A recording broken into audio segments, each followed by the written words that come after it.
But this is the first time I've ever heard that there's a need to condemn. And say, yes, but of course they're suffering, but first we need to condemn. Are we out of our minds? Condemning the resistance of the people who are being oppressed and killed, subjected to genocide for 75 years? Are we out of our minds? Are we out of our minds? Are we outside of our minds when we let this ridiculous narrative take hold and spread and then participate in it, nodding our heads like sheep? Oh, and by the way, yes, there is a genocide going on and it's terrible. But first we have to condemn the Palestinians who dare to stand up.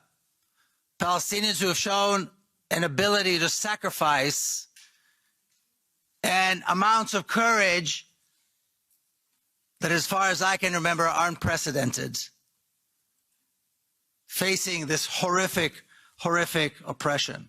Again, we've heard lists and lists and lists of crimes committed by the State of Israel, lists and lists of crimes against humanity.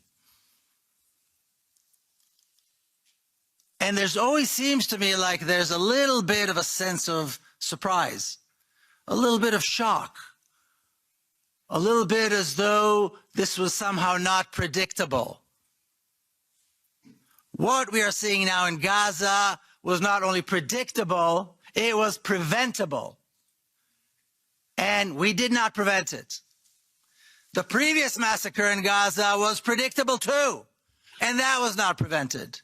And we can go on and on and on and on back 75 years. Because what could possibly be expected from an apartheid regime established after a massive campaign, open massive campaign of ethnic cleansing, massacres, and the beginning of a genocide that is still going on today? What could possibly be expected? So now we're shocked. All these lists and lists and lists and lists, there's nothing new about them, except this time the numbers are higher. This time the numbers are, even by Israeli standards, it is shocking. But this was predictable and this was preventable. And every time something happens, we rise, we protest, we demand, and we forget. Instead of standing there and demanding an end, an absolute end to the oppression and the killing of Palestinians. An end to it. Not a ceasefire to it, an end to it.